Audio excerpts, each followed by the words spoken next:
Mingle with foreigners, in a sense, outsiders of their racial groups, eventually they've destroyed themselves.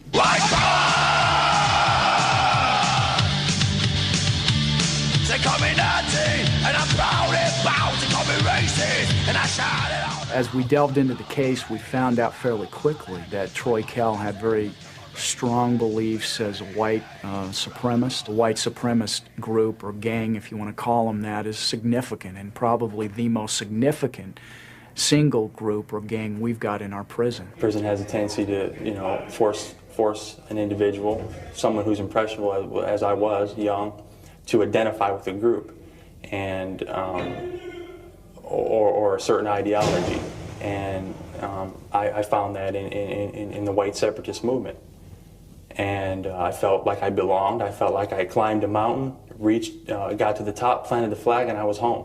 It's born out of fear. Fear of knowing another race, keeping your distance from another race. With any kind of white guy that stands up for, his people, he's looked upon as some type of racist race hater. And that's not the case. In the majority of the people. Do you hate Jews? No, it doesn't concern me at all. I mean, maybe people's actions is what I don't like. I mean, they might choose to do certain things, but there's more, white people that need adjusting than anybody else.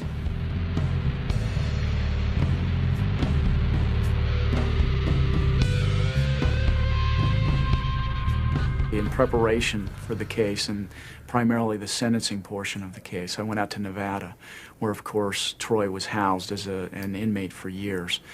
During the course of that, we actually found a letter, and it was a letter that Troy Kell had written probably 10 days to 2 weeks prior to the homicide here in Utah. And he was writing some of his white supremacist inmate friends in Nevada. And in that letter, he talked about and actually prophesied that he was going to commit this crime in Utah. He talked about how in his terms, a nappy-headed monkey had been running his mouth, and this nappy-headed monkey was going to get his, and there's going to be pain and suffering involved in that.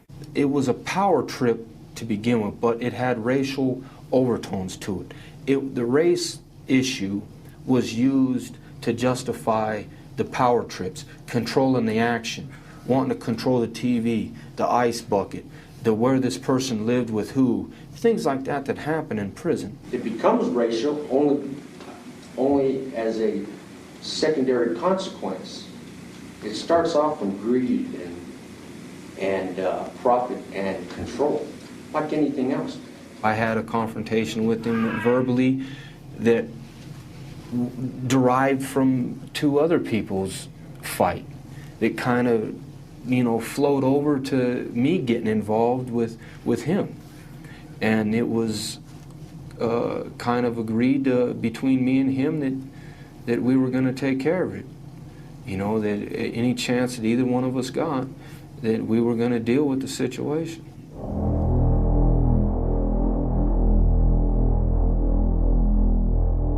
I prepared. I got a knife and I got a handcuff key. We were restrained. We were going down to medical. They forged his name, requesting that my brother go to the infirmary. I filled out what they call a medical request slip for Blackman to get him out of his cell on a particular day. The guard came to my brother's cell and said, "Hey, you ready to go?" And my brother's, "What do you mean? Ready to go where?" They came over my intercom in my cell and said, "Daniels, you're going to medical today." And I knew it was the day. He was sporting his colors, flying his bandana. When he got to the infirmary, Troy Kell and Eric Daniels and another inmate were there also. The next thing I know, Blackman's running towards me. And it was on. He's trying to stab him. He's stabbing him in the back.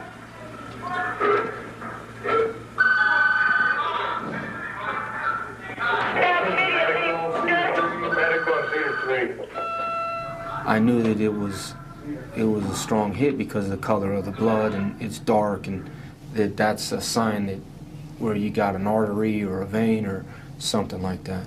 You need to SWAT down here, full gear. Steven.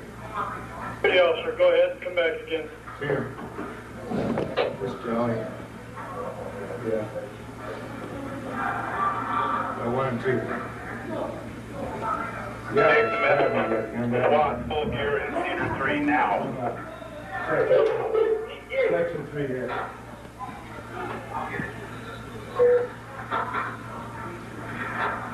Rack in, everybody, rack in, everybody.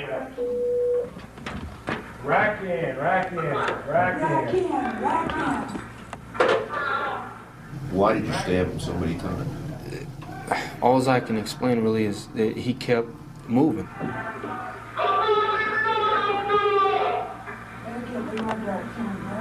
I just stabbed the shit out of him, you know, until he didn't move anymore.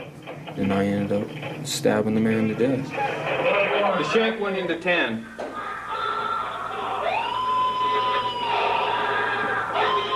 Afterwards, I felt, man, goddamn, why'd you kind of make me do that? Or I didn't weigh in the fact that he was a father or a brother or a son to anybody.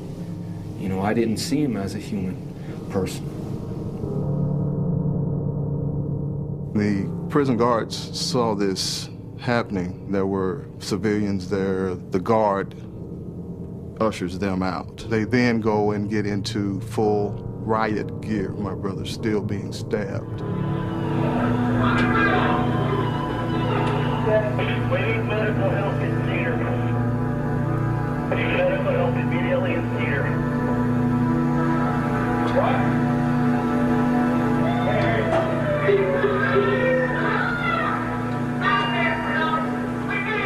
They come in, and then they grab Kel and this other guy. Well, my brother's dying by then. It's just too much time has elapsed.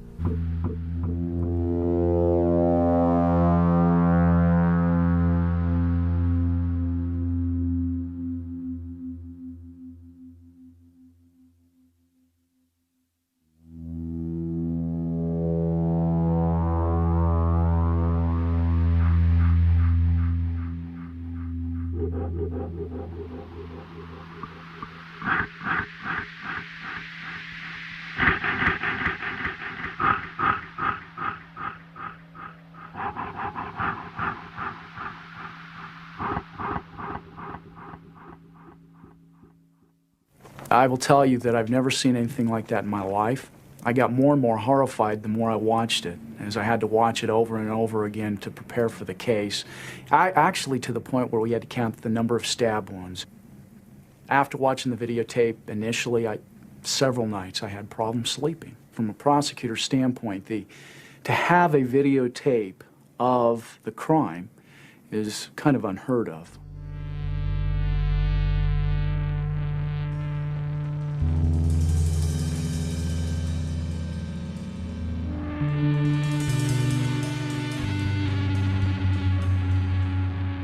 My father and I went to Utah for one reason only, and that was to try to make a change. We wanted to talk to the prison officials. We wanted someone to tell us that they were going to change the procedures. That's why we went, to ensure that what happened to my brother didn't happen to another inmate. Troy Kell did take the stand.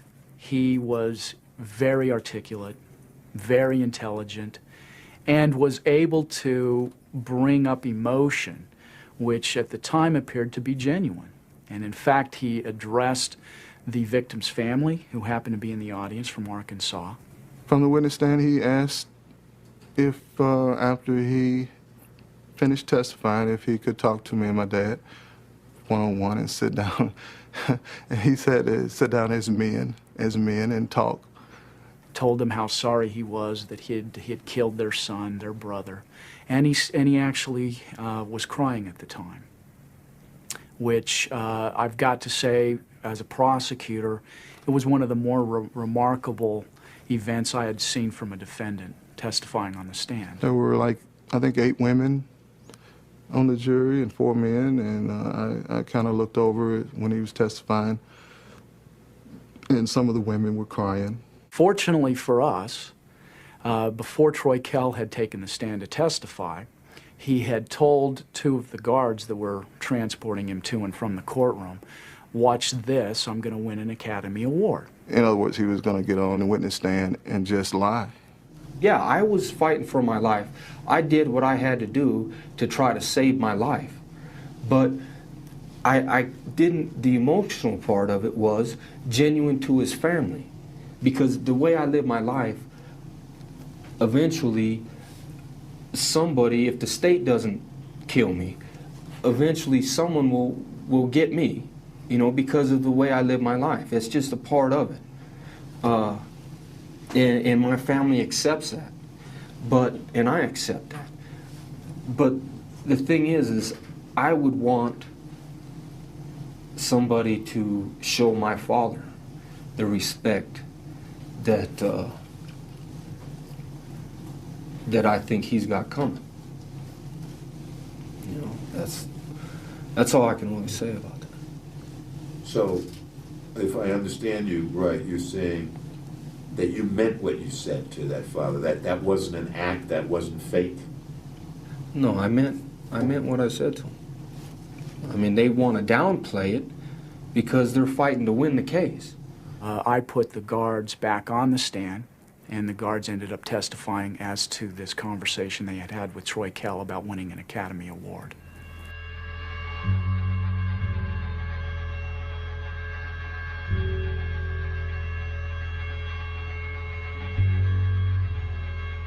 I was subpoenaed to testify at that trial. Although I wish he would have done things a lot differently, I don't know if I can,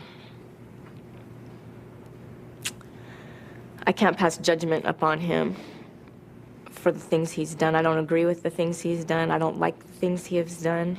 But I cannot judge him for the things he has done because I don't live like he lives, and I don't walk in his shoes, and I don't feel what he feels.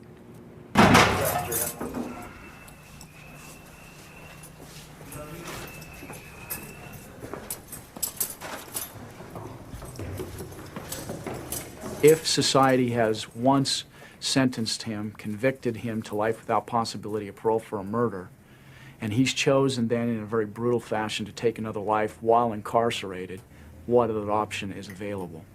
And realistically, the chance that Troy Kell in the future could commit another homicide while in prison. And I think that was probably the most weighty thing that ended up in the jurors voting for the death penalty. I don't think the death penalty works. You know, there are people who's on death row, and you know, we just recently had some. McVeigh was put to death. Does that stop terrorism? I don't think it will. Does it stop people from murdering and killing and raping? I don't think it will. You know, some of my coworkers say, "Hey, well, he won't do it again." Well, sure, but that doesn't deter others. There's no punishment on this earth that's going to even come close to what Kell